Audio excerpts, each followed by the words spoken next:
ನಮಸ್ಕಾರ, ಅಮೋಘ್ ವಾರ್ತೆಗಳಿಗೆ ಸ್ವಾಗತ. ನಾನು ಚಿತ್ರವಸಿಷ್ಠ. ಇದೀಗ ಮುಖ್ಯಾಂಶಗಳು. ವಿರೋಧ ಪಕ್ಷಗಳ ಅಪಪ್ರಚಾರಕ್ಕೆ ಉತ್ತರ ನೀಡಲು ಕಾಂಗ್ರೆಸ್ ಪಕ್ಷದಿಂದಲೇ ಸ್ವಾಭಿಮಾನ ಸಮಾವೇಶ ಆಯೋಜಿಸಿದ್ದೇವೆ. ಉಸ್ತುವಾರಿ ಸಚಿವ ಕೆಎನ್ ರಾಜಣ್ಣ ಹೇಳಿಕೆ. ಪಕ್ಷ ವರಿಷ್ಠರ ಅಧ್ಯಕ್ಷನಾಗು ಎಂದರೆ ಸಚಿವ ಸ್ಥಾನ ಬಿಟ್ಟು ಅಧ್ಯಕ್ಷನಾಗಲು ಸಿದ್ಧ ಇದ್ದೇನೆ. ಉಸ್ತುವಾರಿ ಸಚಿವ ಕೆಎನ್ ರಾಜಣ್ಣ ಹೇಳಿಕೆ. ಇದು ಗುಣಾತ್ಮಕ ನಾಯಕತ್ವವನ್ನು ಬಲಪಡಿಸುವ ಸಮಾವೇಶ. ಸಮಾಜ ಕಲ್ಯಾಣ ಸಚಿವ ಡಾಕ್ಟರ್ ಎಚ್ ಸಿ ಮಹದೇವಪ್ಪ ಹೇಳಿಕೆ.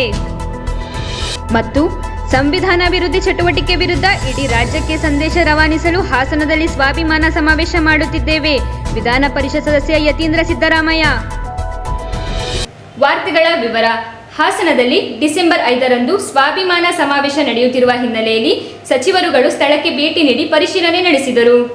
ಡಿಸೆಂಬರ್ 5ರಂದು ಹಾಸನದಲ್ಲಿ ಹಮ್ಮಿಕೊಂಡಿರುವ ಸ್ವಾಭಿಮಾನ ಸಮಾವೇಶದ ಹಿನ್ನೆಲೆಯಲ್ಲಿ ನಗರದ ಹೊರವಲಯದಲ್ಲಿರುವ ಎಸ್ಎಂ ಕೃಷ್ಣ ನಗರಕ್ಕೆ ಸಚಿವರುಗಳಾದ KN Rajanna, H C Mahadevappa, Venkatesh, Vidhana Parishat ಸದಸ್ಯ ಯತೀಂದ್ರ ಸಿದ್ದರಾಮಯ್ಯ, ಶಾಸಕ ಕೆಎಂ ಶಿವಲಿಂಗೇಗೌಡ ಆಗಮಿಸಿ ಸ್ಥಳ ಪರಿಶೀಲಿಸಿ ಮುಖಂಡರು ಹಾಗೂ ಕಾರ್ಯಕರ್ತರೊಂದಿಗೆ ಪೂರ್ವಭಾವಿ ಸಭೆ ನಡೆಸಿದರು.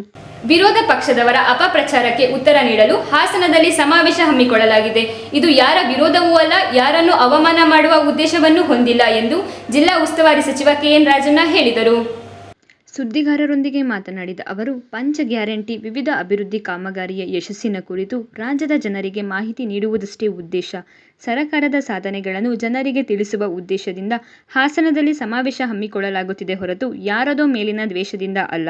ಸಮಾರಂಭಕ್ಕೆ ಹಿಂದುಳಿದ ವರ್ಗದವರ ಸಂಯುಕ್ತಾಶ್ರಯ ಇದೆ. ಕಾಂಗ್ರೆಸ್ ಪಕ್ಷ ಪ್ರಥಮ, ಆನಂತರ ಹಿಂದುಳಿದ ವರ್ಗ, ತಳ ಸಮುದಾಯಗಳ ಅಭಿಮಾನಿ ವೇದಿಕೆ ಹೆಸರಿನಲ್ಲಿ ಕಾರ್ಯಕ್ರಮ ಮಾಡುತ್ತಿದ್ದೇವೆ. ವಿರೋಧ ಪಕ್ಷದವರು ಅಪಪ್ರಚಾರ ಮಾಡುತ್ತಿದ್ದಾರೆ. ಅವರಿಗೆ ಉತ್ತರ ಕೊಡುವ ವೇದಿಕೆ ಇದಾಗಲಿದೆ. ಯಾರನ್ನು ಕಡೆಗಣಿಸುವ ಅಥವಾ ಅಪಮಾನ ಮಾಡುವ ಕಾರ್ಯಕ್ರಮ ಅಲ್ಲ.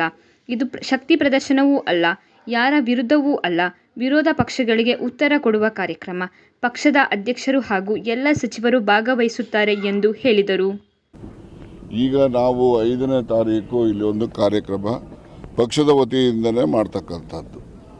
ಅದ್ರ ಜೊತೆಯಲ್ಲಿ ಸಂಯುಕ್ತ ಆಶ್ರಯದಲ್ಲಿ ಅಂತೇಳಿ ಏನೋ ಒಂದು ಹಿಂದುಳಿದ ವರ್ಗದವರು ಅಂತ ಕರ್ಕೊಳ್ಳೋಣ. ಒಟ್ಟಲ್ಲಿ ಕಾಂಗ್ರೆಸ್ ಪಕ್ಷ ಪ್ರಥಮ, ಆ ನಂತರದಲ್ಲಿ ಏನು ಹಿಂದುಳಿದ ವರ್ಗಗಳು, ತಳ ಸಮುದಾಯಗಳು ಅವರ ಒಂದು ಸ್ವಾಭಿಮಾನದ ವೇದಿಕೆ ಅಂತೇಳಿ ಸಂಯುಕ್ತ ಆಶ್ರಯದಲ್ಲಿ ಕಾರ್ಯಕ್ರಮವನ್ನು ಮಾಡ್ತಾ ಇದ್ದೀವಿ. ಈ ಕಾರ್ಯಕ್ರಮ ಮಾಡ್ತಕ್ಕಂಥದ್ದು ಪ್ರಮುಖ ಉದ್ದೇಶ ಏನು, ವಿರೋಧ ಪಕ್ಷದವರು ಸುಳ್ಳು ಅಪಪ್ರಚಾರಗಳನ್ನು ಮಾಡ್ತಾರೆ, ಅವರಿಗೆ ಒಂದು ಉತ್ತರವನ್ನು ಕೊಡ್ತಕ್ಕಂಥ ಒಂದು ವೇದಿಕೆ ಇದು. ಇದು ಯಾರ ಮೇಲೂ ದ್ವೇಷಕ್ಕೆ ಮಾಡುವಂಥದ್ದಲ್ಲ, ಅಥವಾ ಯಾರದೇ ಮೇಲೆ ಯಾವುದೇ ಒಂದು ರೀತಿಯ ಯಾರಿಗೂ ಕೂಡ ಕಡೆಗಣಿಸ್ತಕ್ಕಂಥದ್ದು, ಅಪಮಾನ ಮಾಡ್ತಕ್ಕಂಥ ದೃಷ್ಟಿಯಿಂದನೂ ಅಲ್ಲ. ನಮ್ಮಲ್ಲಿರ್ತಕ್ಕಂಥ ಏನು ಗ್ಯಾರಂಟಿಗಳನ್ನು ನಾವು ಜಾರಿ ಮಾಡಿದ್ದೇವೆ, ಮತ್ತು ನಾವು ಏನು ಇದುವರೆಗೂ ಕೂಡ ಜನರಿಗೆ ನುಡಿದಂತೆ ನಡ್ಕೊಂಬಂದಿದ್ದೀವಿ, ಅದನ್ನು ಜನರಿಗೆ ಮನವರಿಕೆ ಮಾಡಿಕೊಡೋವಂಥ ಪ್ರಯತ್ನದ ಫಲವಾಗಿ ಕಾರ್ಯಕ್ರಮವೇ ಹೊರತು ಇದು ಯಾರು ವಿರುದ್ಧನೂ ಅಲ್ಲ, ಮತ್ತು ಇದು ಪಕ್ಷದ ಪರವಾಗಿ ಮಾಡ್ತಕ್ಕಂಥದ್ದು. ಈ ಸಭೆಯಲ್ಲಿ ಮುಖ್ಯಮಂತ್ರಿಗಳು, ಉಪಮುಖ್ಯಮಂತ್ರಿಗಳು, ಇತರ ಎಲ್ಲ ಸಚಿವರುಗಳು ಕೂಡ ಭಾಗವಹಿಸ್ತಾರೆ. ಶಕ್ತಿ ಪ್ರದರ್ಶನವೂ ಅಲ್ಲ, ಯಾರ ವಿರುದ್ಧನೂ ಅಲ್ಲ. ನಮ್ಮಲ್ಲಿರ್ತಕ್ಕಂಥ ಸತ್ಯ ಏನಿದೆ ಅದನ್ನು ನಾವು ಈ ವಿರೋಧ ಪಕ್ಷ ಮಾಡ್ತಕ್ಕಂಥ ಅಪಪ್ರಚಾರಕ್ಕೆ ಉತ್ತರ ಕೊಡ್ತಕ್ಕಂಥ ಒಂದು ಸಮಾವೇಶದ ಕುರಿತು ಎಐಸಿಸಿಗೆ ತಲುಪಿದ ಅನಾಮಧೇಯ ಪತ್ರದ ಕುರಿತು ಪ್ರತಿಕ್ರಿಯಿಸಿದ ಅವರು, ನಾಮಧೇಯ ಪತ್ರ ಯಾವುದೇ ತನಿಖೆ ಅರ್ಹವಲ್ಲ. ಆದರೆ ರಾಜಕೀಯವಾಗಿ ಬರುವ ಪತ್ರಗಳಲ್ಲಿ ನಂಬುವಂತಹ ಮಾಹಿತಿ ಇದ್ದರೆ ತಿರಸ್ಕರಿಸಲು ಸಾಧ್ಯವಿಲ್ಲ. ಅದೇ ರೀತಿ ಇದಕ್ಕೆ ವಿರುದ್ಧವಾಗಿ ಇನ್ನೊಂದು ಪತ್ರ ಬಂದರೆ ಏನು ಮಾಡಬೇಕು? ಪ್ರಜಾಪ್ರಭುತ್ವ ವ್ಯವಸ್ಥೆಯಲ್ಲಿ ಪರ ವಿರೋಧ ನಿರಂತರವಾಗಿ ಇರುತ್ತದೆ ಎಂದರು. ಒಂದು ಸರ್ಕಾರಿ ಆದೇಶ ಇದೆ, ಯಾವುದೇ ಅನಾಮಧೇಯ ಪತ್ರವನ್ನು ಯಾವುದೇ ಎನ್ಕ್ವೈರಿಗೆ ಅರ್ಹತೆ ಇಲ್ಲ ಅದು ಅಂತಕ್ಕಂಥದ್ದಿದೆ. ಆದರೆ ರಾಜಕೀಯವಾಗಿ ಅನಾಮಧೇಯ ಪತ್ರದಲ್ಲಿ ಏನಾದರೂ ಮಾಹಿತಿ ನಂಬುವಂಥದ್ದು ಇದ್ದರೆ ತಿರಸ್ಕಾರ ಮಾಡ್ತಕ್ಕಂಥದ್ದು ಸರಿಯಲ್ಲ. ಆದರೆ ಅನಾಮಧೇಯ ಪತ್ರದಲ್ಲಿ ಹೇಳ್ತಾರೆ, ಮಾಡ್ತಾರೆ, ಇನ್ನೊಂದು ಪತ್ರ ಅದಕ್ಕೆ ವಿರುದ್ಧವಾಗಿ ಬಂದುಬಿಟ್ರೆ ಏನು ಮಾಡೋಕ್ಕಾಗ್ತದೆ? ಇವೆಲ್ಲ ನೋಡಿ, ಒಂದು ಪ್ರಜಾಪ್ರಭುತ್ವ ವ್ಯವಸ್ಥೆಯಲ್ಲಿ ಪರ ವಿರುದ್ಧ ಅಂತಕ್ಕಂಥದ್ದು ನಿರಂತರವಾಗಿ ಇದ್ದಂಥದ್ದೇ. ಅದು ಇದ್ದಾಗಲೇ ಈಗ ವಿರೋಧ ಪಕ್ಷದವರು ಸುಳ್ಳು ಹೇಳ್ತಾರೆ ಅಂತ ತಾನೇ ನಾವು ಸತ್ಯ ಹೇಳೋಕ್ಕೋಸ್ಕರ ಸಮಾವೇಶ ಮಾಡೋದು. ಅವ್ರು ಸುಳ್ಳು ಹೇಳದೆ ಇದ್ದರೆ ನಾವ್ಯಾಕೆ ಮಾಡೋಕ್ಕೆ ಹೋಗ್ತಿದ್ದೋ? ಹಾಗೆ ಯಾವಾಗಲೂ ಆ್ಯಕ್ಷನ್ ಆ್ಯಂಡ್ ರಿಯಾಕ್ಷನ್ ಇದ್ದೇ ಇರ್ತದೆ. ಅಲ್ಲೆಲ್ಲ ಎಐಸಿಸಿ ಅವರ ಗಮನಕ್ಕೆ ತರದೆ ಯಾವ ಕಾರ್ಯಕ್ರಮ ಮಾಡುವುದಿಲ್ಲ. ಈ ಕಾರ್ಯಕ್ರಮಕ್ಕೆ ವರಿಷ್ಠರ ಒಪ್ಪಿಗೆ ಇದೆ. ಈ ಬಗ್ಗೆ ನಾಯಕರಿಂದ ನಕಾರಾತ್ಮಕ ಸೂಚನೆಗಳಿಲ್ಲ ಎಂದು ಹೇಳಿದರು. ಕೂಡ ACC ಅವರಿಗೆ ಗಮನಕ್ಕಿಲ್ಲದೆ ನಾವು ಯಾವುದೂ ಮಾಡೋದಿಲ್ಲ. ಈಗೇನು ನಾವು ಈ ಕಾರ್ಯಕ್ರಮ ಮಾಡ್ತಾ ಇದ್ದೀವಿ, ಇದು ACC ಅವ್ರ ಒಪ್ಪಿಗೆನೂ ಕೂಡ ಇರುತ್ತೆ. ಒಪ್ಪಿಗೆ ಇಲ್ಲ ಅಂದರೆ ಇವಾಗೇನೀಗ ಇಲ್ಲಿ ಕೂತಿದ್ದಂಗೆ ACC ಅವ್ರು ಹೇಳ್ಬೋದಿತ್ತು, ಇದೆಲ್ಲ ಮಾಡಬಾರ್ದಪ್ಪ ನಿಲ್ಲಿಸಿ ಅಂತ ಹೇಳ್ಬೋದಿತ್ತು. ಈಗ ನೆನ್ನೆ ಲೋಕಸಭೆಯಲ್ಲಿ ಸಮಾವೇಶದಲ್ಲಿ ಇವರು ಎಲ್ಲ ಭಾಗಿಯಾಗಿದ್ದರು, ನಮ್ಮ ಲೋಕಸಭಾ ಸದಸ್ಯರು, ಅಲ್ಲೆಲ್ಲ ಮುಖಂಡಗಳು ಕೂಡ ಅವ್ರಿಗೂ ಕೂಡ ಭೇಟಿಯಾಗಿರ್ತಾರೆ. ಅವರಿಲ್ಲದ್ರೆ ಅವ್ರ ಮುಖನಾದ್ರು ಸೂಚನೆ ಕೊಡ್ಬೋದಿತ್ತು. ಅದರಿಂದ ಆ ರೀತಿಯ ಕೇಂದ್ರದ ನಮ್ಮ ಕಾಂಗ್ರೆಸ್ ಪಕ್ಷದ ಮುಖಂಡರಿಂದ ಯಾವುದೇ ರೀತಿಯ ನಕಾರಾತ್ಮಕವಾದಂತಹ ಸೂಚನೆಗಳು ಇಲ್ಲ. ಕೆಪಿಸಿಸಿ ಅಧ್ಯಕ್ಷರನ್ನು ಬದಲಾಯಿಸುವುದಾಗಲಿ ಮುಂದುವರಿಸುವುದಾಗಲಿ ನಮ್ಮ ಪಕ್ಷದ ಹೈಕಮಾಂಡ್ ಇಚ್ಛೆಗೆ ಬಿಟ್ಟ ವಿಚಾರ. ನನ್ನ ಹೆಸರು ಕೇಳಿ ಬರಲಿ, ಕೇಳಿ ಬಾರದೇ ಇರಲಿ. ಪಕ್ಷದವರು ನೀನು ಅಧ್ಯಕ್ಷನಾಗು ಎಂದರೆ ನಾನು ಸಚಿವ ಸ್ಥಾನ ಬಿಡುತ್ತೇನೆ, ಅಧ್ಯಕ್ಷ ಆಗುತ್ತೇನೆ. ನಾನು ಅಧಿಕಾರಕ್ಕೆ ಯಾವತ್ತೂ ಅಂಟಿಕೊಂಡಿದವನಲ್ಲ ಎಂದು ಹೇಳಿದರು. KPCC ಅಧ್ಯಕ್ಷ ಚರ್ಚೆ ನೀವು ಏನು ಮಾಡೋದು, ನಾವೇನು ಬದಲಾಯಿಸೋರಲ್ಲ ಅಥವಾ ನಾವೇನು ಇಟ್ಕೊಳ್ಳೋರಲ್ಲ. ಬದಲಾಯಿಸೋದಾಗ್ಲಿ ಇಟ್ಕೊಳ್ಳೋದಾಗ್ಲಿ ಕೇಂದ್ರದ ಹೈಕಮಾಂಡ್ ಇಚ್ಛೆಗೆ ಬಿಟ್ಟಂತಹದ್ದು. ನಾನು ಕೊಟ್ರೆ ನನ್ನ ಹೆಸರು ಕೇಳಬರ್ಲಿ ಕೇಳಬಾರ್ದೇ ಇರಲಿ, ಪಕ್ಷದವ್ರು ನೀನು ಅಧ್ಯಕ್ಷ ಆಗು ಅಂದರೆ ನಾನು ಸಚಿವ ಸ್ಥಾನ ಬಿಡ್ತೀನಿ, ಅಧ್ಯಕ್ಷ ಆಗ್ತೀನಿ. ನಾನು ಯಾವ ಅಧಿಕಾರಕ್ಕೆ ಯಾವತ್ತೂ ಅಂಟ್ಕೊಳ್ಳೋನಲ್ಲ.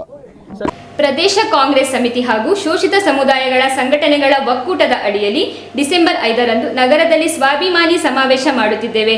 ಇದು ಗುಣಾತ್ಮಕ ನಾಯಕತ್ವವನ್ನು ಬಲಪಡಿಸುವ ಸಮಾವೇಶವಾಗಿದೆ ಎಂದು ಸಮಾಜ ಕಲ್ಯಾಣ ಸಚಿವ HC ಮಹದೇವಪ್ಪ ಹೇಳಿದರು. ಸುದ್ದಿಗಾರರೊಂದಿಗೆ ಮಾತನಾಡಿದ ಅವರು, ಸಮುದಾಯಗಳ ಸಂಘಟನೆಗಳ ಒಕ್ಕೂಟದ ಅಡಿಯಲ್ಲಿ ಡಿಸೆಂಬರ್ 5ರಂದು ನಗರದಲ್ಲಿ ಸ್ವಾಭಿಮಾನ ಸಮಾವೇಶ ಮಾಡುತ್ತಿದ್ದೇವೆ. ಇದು ಗುಣಾತ್ಮಕ ನಾಯಕತ್ವವನ್ನು ಬಲಪಡಿಸುವ ಸಮಾವೇಶವಾಗಿದೆ. ಶೋಷಿತ ಸಮುದಾಯಗಳ ಸಂಘಟನೆಗಳ ಒಕ್ಕೂಟ ಮುಖ್ಯಮಂತ್ರಿಗಳನ್ನು ಭೇಟಿ ಮಾಡಿದ್ದರು. ಸ್ವಾಭಿಮಾನ ಸಮಾವೇಶ ಮಾಡುತ್ತೇವೆ, ನೀವು ಭಾಗಿಯಾಗಬೇಕು ಎಂದು ಕೇಳಿದರು. ಸಿದ್ದರಾಮಯ್ಯ ಹಾಗೂ ನಾವು 40 ವರ್ಷಗಳಿಂದ ಶೋಷಿತರ, ಹಿಂದುಳಿದ ವರ್ಗಗಳ ಮಾಡುವ ಸಮಾವೇಶಗಳಲ್ಲಿ ಭಾಗಿಯಾಗುತ್ತಿದ್ದೇವೆ. ಕೋಮುವಾದ, ಮತೀಯವಾದಗಳನ್ನು, ಸಂವಿಧಾನವನ್ನು ಉಳಿಸಲು ಹೋರಾಟ ಮಾಡುತ್ತಿದ್ದಾರೆ. ಸಿದ್ದರಾಮಯ್ಯ ಅವರು ಸಮಾವೇಶದಲ್ಲಿ ಭಾಗವಹಿಸುತ್ತೇನೆ ಎಂದು ಹೇಳಿದರು. ಇದರಲ್ಲಿ ಕಾಂಗ್ರೆಸ್ ಮುಖಂಡರು ಭಾಗವಹಿಸುತ್ತಿದ್ದು, ಈಗಾಗಲೇ ರಾಹುಲ್ ಗಾಂಧಿ ಸೇರಿದಂತೆ ನಾಯಕರ ಗಮನಕ್ಕೆ ತರಲಾಗಿದೆ. ಈ ಸಮಾವೇಶದಲ್ಲಿ 5 ಲಕ್ಷಕ್ಕೂ ಹೆಚ್ಚು ಜನ ಪಾಲ್ಗೊಳ್ಳುವ ನಿರೀಕ್ಷೆ ಇದೆ ಎಂದು ಹೇಳಿದರು. ಶೋಷಿತ ಸಮುದಾಯಗಳ ಸಂಘಟನೆಗಳ ಒಕ್ಕೂಟ ಮುಖ್ಯಮಂತ್ರಿಗಳನ್ನ ಭೇಟಿ ಮಾಡಿ ನಾವು ಸ್ವಾಭಿಮಾನದ ಸಮಾವೇಶವನ್ನ ಮಾಡಬೇಕು, ಅದಕ್ಕೆ ನೀವು ಬರಬೇಕು ಅಂತ ಹೇಳಿ ನಮ್ಮ ಮುಖ್ಯಮಂತ್ರಿಗಳೆಲ್ಲ ನಮ್ಮನ್ನೆಲ್ಲ ಕೇಳಿದ್ರು. ಆಗ ಮುಖ್ಯಮಂತ್ರಿಗಳು ಜೊತೆಯಲ್ಲಿ ಇಡೀ 40 ವರ್ಷಗಳ ಹೋರಾಟದಲ್ಲಿ ಶೋಷಿತ ಸಮುದಾಯಗಳ ಕಾರ್ಯಕ್ರಮಗಳಲ್ಲಿ, ವಿಷಯ ಆಧಾರಿತ ಹೋರಾಟಗಳಲ್ಲಿ, ರಾಜ್ಯವ್ಯಾಪ್ತಿ ಹಮ್ಮಿಕೊಡ್ತಕ್ಕಂಥ ಜನಪರವಾದಂತ ಸಂಘಟನೆಗಳಲ್ಲಿ ಮುಖ್ಯಮಂತ್ರಿಗಳು, ನಾನು ಮತ್ತು ನಮ್ಮ ಪಕ್ಷದ ಅನೇಕ ಮುಖಂಡರು ಸಕ್ರಿಯವಾಗಿ ಭಾಗಿಯಾಗ್ತಿದ್ವು. ಅದು ಕಾಂಗ್ರೆಸ್ಗೆ ನಿರಂತರವಾಗಿ ಸೈದ್ಧಾಂತಿಕ ನೆಲವುಗಟ್ಟಿನ ಮೇಲೆ ಅವರು ಬೆಂಬಲ ಕೊಡ್ತಾ ಇದ್ದಾರೆ, ಅದನ್ನ ಮುಂದುವರಿಸ್ತಾ ಇದ್ದಾರೆ. ವಿಷಯ ಆಧಾರಿತ ಹೋರಾಟಗಳಲ್ಲಿ ಭಾಗಿಯಾಗಿ ನಮ್ಮ ಪಕ್ಷಕ್ಕೆ ಬೆಂಬಲ ಕೊಡ್ತಾ ಅವರ ನಿಲುವು ಕೋಮುವಾದ ಮತ್ತು ಮತೀಯವಾದವನ್ನ ಅಡಿಸಿ ಸಂವಿಧಾನ ಸಂರಕ್ಷಣೆ ಮಾಡಿ ಪ್ರಜಾಪ್ರಭುತ್ವವನ್ನ ಬಲವರ್ಧನೆ ಮಾಡ್ತಕ್ಕಂಥ ಒಂದು ಸೈದ್ಧಾಂತಿಕ ನೆಲೆಗಟ್ಟಿನ ಕೆಳಗಡೆ ಈ ಸಂಘಟನೆಗಳು ನಿರಂತರವಾಗಿ ಕೆಲಸ ಮಾಡ್ತಾ ಬಂದಿದ್ದಾವೆ. ಕಾಂಗ್ರೆಸ್ಸಿನ ಸಿದ್ಧಾಂತ ಮತ್ತು ಅವರ ಸಿದ್ಧಾಂತಗಳು, ಕಾಂಗ್ರೆಸ್ಸಿನ ಹೋರಾಟ ಮತ್ತು ಅವರ ಹೋರಾಟಗಳು ಹೆಚ್ಚು ಕಡಿಮೆ ಒಂದೇ ಇರೋದ್ರಿಂದ ಅವ್ರಿಗೆ ಬರ್ತೀವಿ ಅಂತ ಹೇಳಿದ್ರು. ಆಮೇಲೆ ನಾವು ಎಲ್ಲ ಭಾಗವಹಿಸೋದ್ರಿಂದ ಅಂತಿಮವಾಗಿ ನಾವು ಸಂಘಟನೆ ಮುಖಂಡರೆಲ್ಲ ನಾವು ಅವರಿಗೆ ಸೂಚನೆಯನ್ನ ಕೊಡಿದ್ವಿ. ಕಾಂಗ್ರೆಸ್ಸಿನ ಮುಖಂಡರು ಇಲ್ಲಿ ಭಾಗವಹಿಸ್ತಾ ಇರೋದ್ರಿಂದ ನಾನು ಅವತ್ತು ಹೇಳಿದೆ ಸಂಘಟನೆ ಮಾಡ್ತಾ ಇದ್ದೇವೆ ಅಂತ. ನಾವು ಸಂಘಟನೆ ಜೊತೆಗೆ ಕಾಂಗ್ರೆಸ್ನವರು ಕೂಡ ಸಕ್ರಿಯವಾಗಿ ಭಾಗವಹಿಸೋದ್ರಿಂದ ಇದನ್ನ ಪ್ರದೇಶ ಕಾಂಗ್ರೆಸ್ ಸಮಿತಿ ಹಾಗೂ ಶೋಷಿತ ಸಮುದಾಯಗಳ ಒಕ್ಕೂಟದ ಸಂಯುಕ್ತ ಆಶ್ರಯದಲ್ಲಿ ಸ್ವಾಭಿಮಾನ ಸಮಾವೇಶವನ್ನ ಮಾಡೋಣ ಅಂತ ಹೇಳಿ ತೀರ್ಮಾನ ಮಾಡಿದ್ದೇವೆ. ಅದೇ ಬ್ಯಾನರ್ ನಲ್ಲಿ ಸಂಘಟನೆಗಳು ಅವರು ಕೆಲಸ ಮಾಡ್ತಾರೆ, ಬೆಂಬಲ ಮಾಡ್ತಾರೆ, ಹೋರಾಟ ಮುಂದುವರಿಸಿದೆ. ನಮ್ಮ ಹೋರಾಟ, ಪಕ್ಷದ ಹೋರಾಟ, ಅವರ ಹೋರಾಟ ಒಂದೇ ಆಗಿರೋದ್ರಿಂದ ಕಾಂಗ್ರೆಸ್ ಕೂಡ ಸಕ್ರಿಯವಾಗಿ ಇಲ್ಲಿ ಭಾಗವಹಿಸಿ ಕಾಂಗ್ರೆಸ್ಸಿನ ಚಿಹ್ನೆ ಮತ್ತು ಬಾವುಟ ಮತ್ತು ಬ್ಯಾನರ್ಗಳನ್ನ ಹಾಕ್ತಿವಿ. ಅವರು ಕೂಡ ಅವರ ಚಿಹ್ನೆಗಳು ಏನು ಅವರು ಸೈದ್ಧಾಂತಿಕವಾದಂತ ವಿಷಯಗಳಿಟ್ಟು ಅವರು ಕೂಡ ಹಾಕೊಂಡು ಒಟ್ಟಿಯಾಗಿ ಮಾಡೋಣ ಅಂತ ಹೇಳಿದ್ಮೇಲೆ ಅವರೆಲ್ಲ ಒಪ್ಪಿ ಸಹಕರಿಸಿದ್ದಾರೆ. ಈ ಕಾರ್ಯಕ್ರಮ ದೇಶದ ಸಂವಿಧಾನವನ್ನ ರಕ್ಷಣೆ ಮಾಡಿ ಪ್ರಜಾಪ್ರಭುತ್ವವನ್ನ ಹೆಚ್ಚು ಸಕ್ರಿಯವಾಗಿ ಮತ್ತು ಬಲವರ್ಧನೆ ಮಾಡಿ ಗುಣಾತ್ಮಕವಾದಂತ ನಾಯಕತ್ವವನ್ನ ಬಲಪಡಿಸ್ತಕ್ಕಂಥದ್ದು ಮತ್ತು ಗುಣಾತ್ಮಕ ನಾಯಕತ್ವ ಮಸುಕುಗೊಳಿಸ್ತಿದ್ರೆ ಎಚ್ಚರಿಕೆ ವಹಿಸುವಂತ ಒಂದು ಮಹತ್ತರವಾದಂತ ಸಮಾವೇಶ ಇದಾಗಿರೋದ್ರಿಂದ ಇದನ್ನ ಯಶಸ್ವಿಗೊಳಿಸ್ಲಿಕ್ಕೆ ನಾವೆಲ್ಲರೂ ಕೂಡ ಒಗ್ಗೂಡಿ ಈ ಕಾರ್ಯಕ್ರಮವನ್ನು ಮಾಡ್ತೇವೆ. ಈ ವಿಷಯವನ್ನ ಎಐಸಿಸಿ ಅಧ್ಯಕ್ಷರ ಗಮನಕ್ಕೆ, ಪಾರ್ಲಿಮೆಂಟ್ ಅಲ್ಲಿ ವಿರೋಧ ಪಕ್ಷ ನಾಯಕ ರಾಹುಲ್ ಗಾಂಧಿ ಅವರಿಗೆ, ಕೆಪಿಸಿಸಿ ಅಧ್ಯಕ್ಷರಾದಂತ ಡಿ ಕೆ ಶಿವಕುಮಾರ್ ಅವರಿಗೆ, ಮುಖ್ಯಮಂತ್ರಿಗಳಿಗೆ ತಿಳಿಸಿದರೆ ಅವರೆಲ್ಲ ಈ ಕಾರ್ಯಕ್ರಮ ಮಾಡ್ತಕ್ಕಂಥ ಶೋಷಿತ ಸಮುದಾಯಗಳ ಒಕ್ಕೂಟಕ್ಕೆ ತುಂಬಾ ಸಹಕಾರ ಬೆಂಬಲ ಕೊಡ್ತಾ ನಾವು ಕೂಡ ಇದರಲ್ಲಿ ಭಾಗವಹಿಸ್ತೀವಿ, ಯಶಸ್ವಿಯಾಗಿ ಮಾಡಿ ಅಂತಕ್ಕಂಥ ಸೂಚನೆಯನ್ನು ಕೊಟ್ಟಿದ್ದಾರೆ. ಇನ್ನೆಲ್ಲಿ ನಮ್ಮೆಲ್ಲ ಶೋಷಿತ ಸಂಘಟನೆಗಳು ಕೆಲಸ ಮಾಡಿ ನಾವು ಕೂಡ ಕಾಂಗ್ರೆಸ್ನ ಎಲ್ಲಾ ಮುಖಂಡರು ಹಾಸನದ 7 ವಿಧಾನಸಭಾ ಕ್ಷೇತ್ರಗಳಿಂದ, ಚಿಕ್ಕಮಗಳೂರಿಂದ ಮತ್ತು ಕೂರ್ಗಿಂದ, ಮಂಡ್ಯ ಮತ್ತು ಮೈಸೂರು, ಚಾಮರಾಜನಗರದಿಂದ ಹೆಚ್ಚು ಸಂಖ್ಯೆಯಲ್ಲಿ ಈ ಕಾರ್ಯಕ್ರಮದಲ್ಲಿ ಭಾಗವಹಿಸ್ತಾರೆ.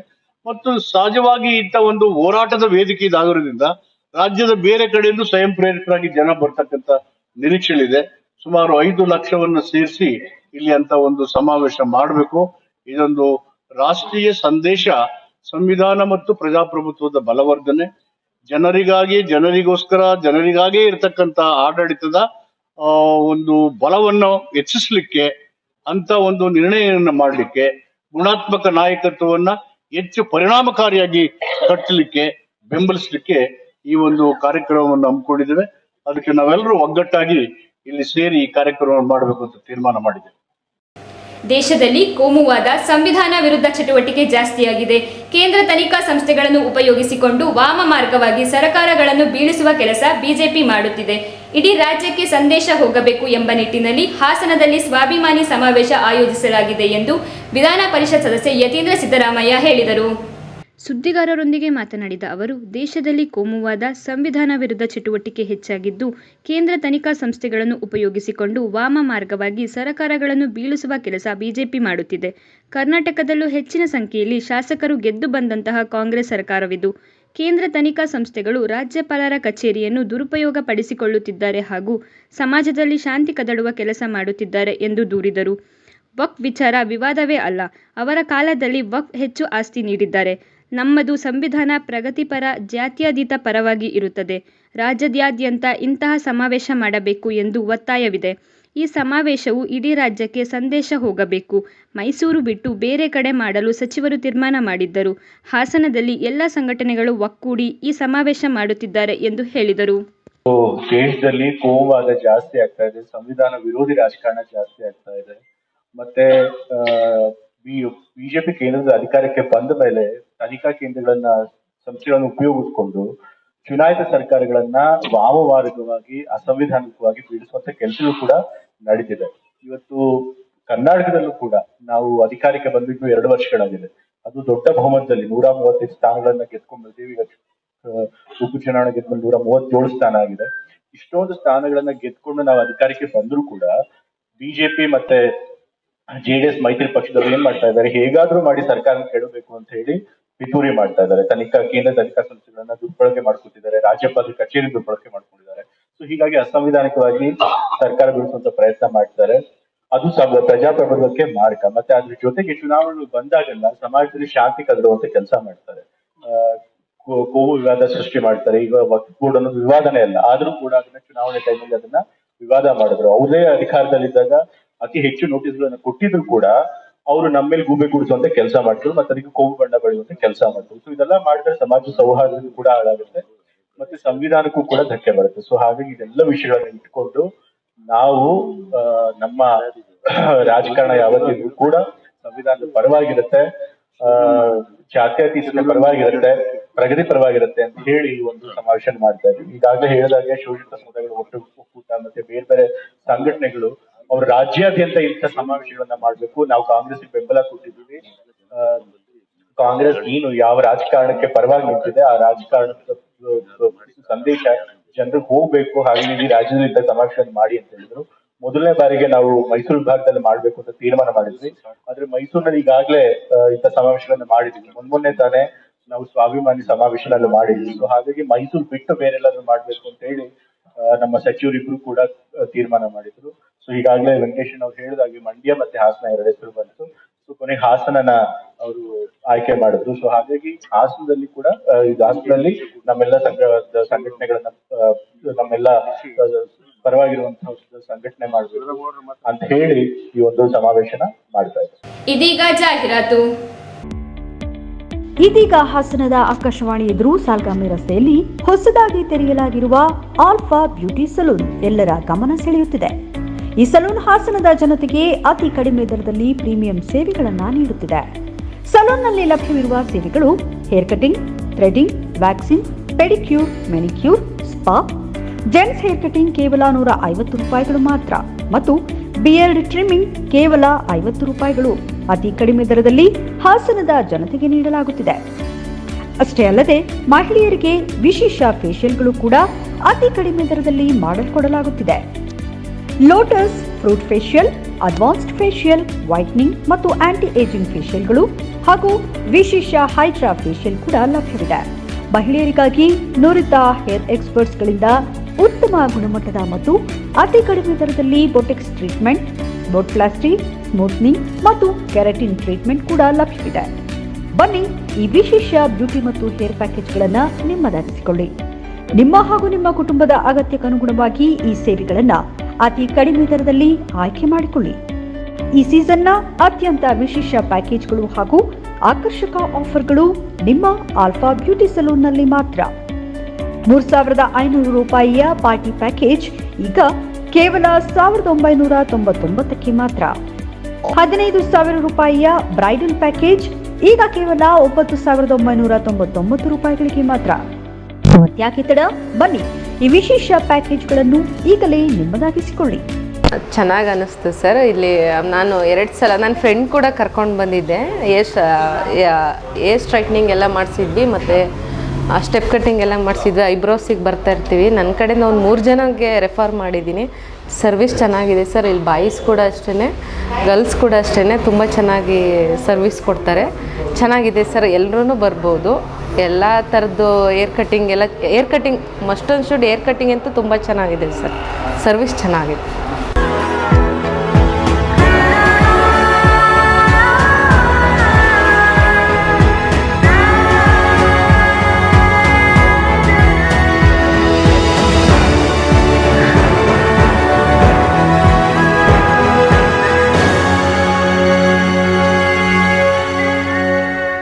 ಚಿನ್ನದ ಮೇಲಿನ ಸಾಲಕ್ಕೆ ಬಡ್ಡಿ ಕಟ್ಟಿ ಕಟ್ಟಿ ಸುಸ್ತಾಗಿದೆಯಾ?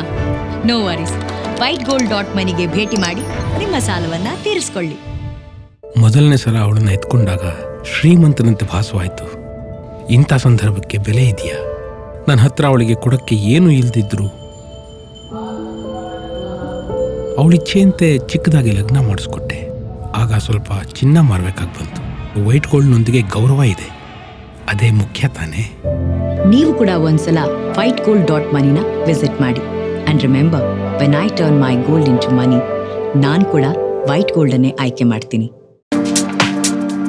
Vijay Silver Palace, Vijay Silver Palace, Vijay Silver Palace, Vijay Silver Palace ಹಾಸನದ ಹೆಸರಾಂತ ಕೊಥಾರಿ ಗ್ರೂಪ್ಸ್ ರವರ ಮತ್ತೊಂದು ಕೊಡುಗೆ Vijay Silver Palace exclusive showroom ನೂತನವಾಗಿ ಪ್ರಾರಂಭವಾಗಿದೆ. ಬೆಳ್ಳಿಯ ಆಭರಣಗಳ ಸುಂದರ ತಾಣ, ಬೆಳ್ಳಿಯ ಆಭರಣಗಳ ಏಕೈಕ ಶೋರೂಮ್ ವಿಜಯ ಸಿಲ್ವರ್ ಪ್ಯಾಲೇಸ್.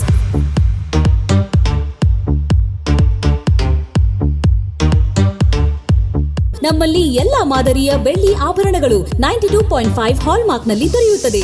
ACPL ಪ್ರಾಡಕ್ಟ್ಗಳ ಅಧಿಕೃತ ಮಾರಾಟಗಾರರು.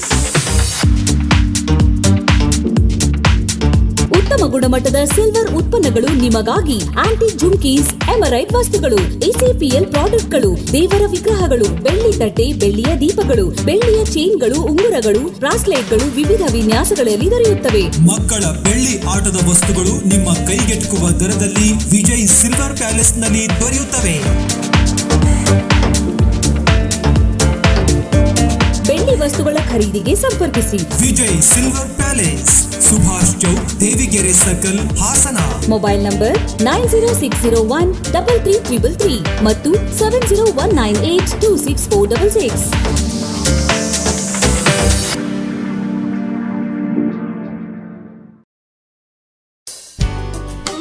ವೈದ್ಯಕೀಯ ಸೇವೆಯನ್ನು ಬಡ ಜನರಿಗೆ ಹಾಗೂ ಎಲ್ಲ ವರ್ಗದ ಜನರಿಗೆ ಅನುಕೂಲ ದರಗಳಲ್ಲಿ ಉತ್ತಮ ಗುಣಮಟ್ಟದ ವೈದ್ಯಕೀಯ ಸೇವೆಯನ್ನು ಒದಗಿಸುವ ಬದ್ಧತೆಯೊಂದಿಗೆ ಎಸ್ಎಸ್ಎಂ ಮಲ್ಟಿ ಸ್ಪೆಷಾಲಿಟಿ ಆಸ್ಪತ್ರೆ ಕಳೆದ 2 ದಶಕಗಳಿಂದ ಕಾರ್ಯನಿರ್ವಹಿಸುತ್ತಾ ಬಂದಿದೆ. ಸಂಸ್ಥೆಯ ಮುಖ್ಯ ನಿರ್ದೇಶಕ ಡಾಕ್ಟರ್ ದಿನೇಶ್ ರವರ ದೂರದೃಷ್ಟಿ ಮತ್ತು ಸಮಾಜಮುಖಿ ಧ್ಯೇಯಗಳು ಹಾಸನ ಜನತೆಗೆ ಹಲವಾರು ಸ್ಪೆಷಾಲಿಟಿ ಮತ್ತು ಪ್ರಮುಖ ಸೂಪರ್ ಸ್ಪೆಷಾಲಿಟಿ ಸೌಲಭ್ಯಗಳನ್ನು ಸಾದರಪಡಿಸುವಲ್ಲಿ ಯಶಸ್ವಿಯಾಗಿದೆ. ಈ ಸಂಸ್ಥೆಯು ಇಂದು ಡಾಕ್ಟರ್ ಸೌಮ್ಯ ದಿನೇಶ್ ಅವರ ಸಾರಥ್ಯದಲ್ಲಿ ಇನ್ನೂ ಹೆಚ್ಚಿನ ಆರೋಗ್ಯ ಸೇವೆಗಳನ್ನು ಹಾಗೂ ಉತ್ತಮ ಶ್ರೇಣಿಯ ವ್ಯವಸ್ಥೆಯನ್ನು ಒದಗಿಸುವ ನಿಟ್ಟಿನಲ್ಲಿ ಆಸ್ಪತ್ರೆಯನ್ನು ಹಾಸನ ಜಿಲ್ಲೆಯಲ್ಲಿಯೇ ಅತ್ಯುತ್ತಮ ಆಸ್ಪತ್ರೆಯನ್ನಾಗಿ ನವೀಕರಿಸಲಾಗಿದೆ. ಇಲ್ಲಿ ದೊರೆಯುವ ಸೌಲಭ್ಯಗಳು 24x7 ತುರ್ತು ಚಿಕಿತ್ಸಾ ಸೌಲಭ್ಯಗಳು, ಅತ್ಯಾಧುನಿಕ 32 slice CT scan, ultrasound, X-ray, Doppler ಮತ್ತು ಮೆಮೊಗ್ರಫಿ ಸೌಲಭ್ಯಗಳು, ಸುಸಜ್ಜಿತ ಮೆಡಿಕಲ್ ಮತ್ತು ಸರ್ಜಿಕಲ್ ಐಸಿಯು, ದಿನದ 24 ಗಂಟೆ ಡಯಾಲಿಸಿಸ್ ಚಿಕಿತ್ಸೆ ಮತ್ತು ಮೂತ್ರಪಿಂಡ ತಜ್ಞರು, ನವಜಾತ ಶಿಶು ಮತ್ತು ಗರ್ಭಿಣಿಯರಿಗೆ ಪ್ರತ್ಯೇಕ ಆರೈಕೆ ವಿಭಾಗ, ಉತ್ತಮ ವೈದ್ಯಕೀಯ ಸೌಲಭ್ಯಗಳನ್ನು ಒದಗಿಸಲು ಹೊರರೋಗಿ ಸೇವಾ ವಿಭಾಗ, ಉತ್ತಮ ಗಾಳಿ, ಬೆಳಕು ಮತ್ತು ಮೂಲಭೂತ ಸೌಕರ್ಯಗಳನ್ನೊಳಗೊಂಡ general ward, special ward, deluxe ward ಮತ್ತು ಸೂಟ್ ರೂಮ್ಗಳು, ನುರಿತ ಶುಶ್ರೂಷಕರು ಮತ್ತು ವೈದ್ಯಕೀಯ ಸಿಬ್ಬಂದಿಗಳು, ಎಲ್ಲಾ ಸರ್ಕಾರಿ ಮತ್ತು ಕಾರ್ಪೊರೇಟ್ ವಿಮಾ ಸೌಲಭ್ಯಗಳು, ಬಿಪಿಎಲ್ ಮತ್ತು ಯಶಸ್ವಿನಿ ಯೋಜನೆಯಡಿಯಲ್ಲಿ ಶಸ್ತ್ರ ಚಿಕಿತ್ಸೆಗಳನ್ನು ಮಾಡಲಾಗುತ್ತದೆ. ಪ್ರತಿದಿನ ಫಿಸಿಯೋಥೆರಪಿ ಮತ್ತು ದೇಹದ ತೂಕ ಕಡಿಮೆ ಮಾಡಿಕೊಳ್ಳಲು ಡಯಟಿಷಿಯನ್ ಸಹ ಲಭ್ಯರಿದ್ದಾರೆ. ಡಾಕ್ಟರ್ ವಿನಾಯಕ್ ಎನ್, ಮುಖ್ಯ ಆಡಳಿತಾಧಿಕಾರಿಗಳು ಮತ್ತು ನಿರ್ದೇಶಕರು. ನಿಮ್ಮ ಎಲ್ಲಾ ರೀತಿಯ ಆರೋಗ್ಯ ಸಮಸ್ಯೆಗಳಿಗೆ ಹಿಂದೆ ಭೇಟಿ ಕೊಡಿ ಎಸ್ಎಸ್ಎಂ ಮಲ್ಟಿ ಸ್ಪೆಷಾಲಿಟಿ ಆಸ್ಪತ್ರೆ. ಕಲ್ಯಾಣ ಮಂಟಪ 12 ವಸಂತಗಳನ್ನ ಪೂರೈಸಿ 13ನೇ ವರ್ಷಕ್ಕೆ ಪಾದಾರ್ಪಣೆ ಮಾಡುತ್ತಿರುವ ಗೋಮತಿ ಕಲ್ಯಾಣ ಮಂಟಪವನ್ನ ಹೊಚ್ಚ ರೂಪದಲ್ಲಿ ನಿಮ್ಮ ಮುಂದೆ ಪ್ರಸ್ತುತಪಡಿಸುತ್ತಿದ್ದೇವೆ. ಅತ್ಯಾಧುನಿಕವಾಗಿ ನವೀಕರಣಗೊಂಡ ಕಲ್ಯಾಣ ಮಂಟಪದಲ್ಲಿ 1500 ಜನರು ಪಾಲ್ಗೊಳ್ಳಬಹುದಾದ ಬ್ಯಾಂಕ್ವೆಟ್ ಹಾಲ್, 700 ಜನರು ಊಟ ಮಾಡಬಹುದಾದ ಡೈನಿಂಗ್ ಹಾಲ್ ಇದ್ದು, ಮದುವೆ, ಬೀಗರ ಔತಣ, ನಾಮಕರಣ ಮತ್ತು ಎಲ್ಲ ಶುಭ ಸಮಾರಂಭಗಳಿಗೆ ಸಸ್ಯಾಹಾರಿ ಮತ್ತು ಮಾಂಸಾಹಾರಿ ಔತಣಗಳಿಗೆ ಹಾಲ್ ಅನ್ನ ನೀಡಲಾಗುತ್ತದೆ. 4 ಎಕರೆಗೂ ಅಧಿಕ ಜಾಗದಲ್ಲಿ ವಾಹನಗಳಿಗೆ ಉತ್ತಮವಾದ ಪಾರ್ಕಿಂಗ್ ವ್ಯವಸ್ಥೆ ಸಹ ಲಭ್ಯವಿದೆ. ನಿಮ್ಮ ಕುಟುಂಬದ ಸುಂದರ ಕಾರ್ಯಕ್ರಮಗಳನ್ನ ಅತ್ಯುತ್ತಮ ಕ್ಷಣಗಳನ್ನಾಗಿ ಮಾರ್ಪಾಡಾಗಿಸಲು ಒಂದು ಒಳ್ಳೆಯ ಜಾಗ, ಅದುವೇ ನಮ್ಮ ಗೋಮತಿ ಕಲ್ಯಾಣ ಮಂಟಪ. ಗೋಮತಿ ಕಲ್ಯಾಣ ಮಂಟಪ, ಕೋರ್ಟ್ ಹೊಸ ಬಸ್ ನಿಲ್ದಾಣದ ಹತ್ತಿರ, ಚನ್ನಪಟ್ಟಣ ಬಡಾವಣೆ, ಹೊಳೆನರಸೀಪುರ ರಸ್ತೆ, ಹಾಸನ. ಬುಕಿಂಗ್ ಹಾಗೂ ಹೆಚ್ಚಿನ ಮಾಹಿತಿಗಾಗಿ ಸಂಪರ್ಕಿಸಿ 9448427261 8970568666. ಮತ್ತೊಮ್ಮೆ ಅಮೋಘ ವಾರ್ತೆಗಳಿಗೆ ಸ್ವಾಗತ. ಹೊರಗುತ್ತಿಗೆ ಕೆಲಸಕ್ಕೆ ತೆಗೆದುಕೊಳ್ಳುವಾಗ ಯಾರಾದರೂ ಹಣ ಕೇಳಿದರೆ ಕೊಡಬೇಡಿ. ನಮ್ಮ ಗಮನಕ್ಕೆ ತಂದರೆ ಇದಕ್ಕೆ ಕಡಿವಾಣ ಹಾಕಲಾಗುವುದು ಎಂದು ಕ್ಷೇತ್ರದ ಶಾಸಕ ಎಚ್.ಪಿ. ಸ್ವರೂಪ್ ಹೇಳಿದರು. ನಗರದ ಹಿಮ್ಸ್ ಆವರಣದಲ್ಲಿ ಕರ್ನಾಟಕ ರಾಜ್ಯ ಆರೋಗ್ಯ ಇಲಾಖೆಯ ವಿವಿಧ ವೃಂದದ ಹೊರಗುತ್ತಿಗೆ ನೌಕರರ ಸಂಘದ ವತಿಯಿಂದ ಹಮ್ಮಿಕೊಳ್ಳಲಾಗಿದ್ದ ರಾಜ್ಯ ಮಟ್ಟದ ಆರೋಗ್ಯ ಇಲಾಖೆಯ ಹೊರಗುತ್ತಿಗೆ ನೌಕರರಿಗೆ ಕಾನೂನು ಅರಿವು ಕಾರ್ಯಕ್ರಮ ಉದ್ಘಾಟಿಸಿ ಮಾತನಾಡಿದ ಅವರು, ಆರೋಗ್ಯ ಇಲಾಖೆಯ ವಿವಿಧ ವೃಂದದ ಹೊರಗುತ್ತಿಗೆ ನೌಕರರ ಬೇಡಿಕೆಯನ್ನು ಸದನದಲ್ಲಿ ಚರ್ಚೆ ಮಾಡುವ ಕೆಲಸವನ್ನು ಖಂಡಿತವಾಗಿ ಮಾಡಲಾಗುವುದು. ನಿಮ್ಮ ನ್ಯಾಯಯುತವಾದ ಬೇಡಿಕೆ ನ್ಯಾಯ ಒದಗಿಸುವ ಕೆಲಸವನ್ನು ಪ್ರಾಮಾಣಿಕವಾಗಿ ಮಾಡಲಾಗುವುದು.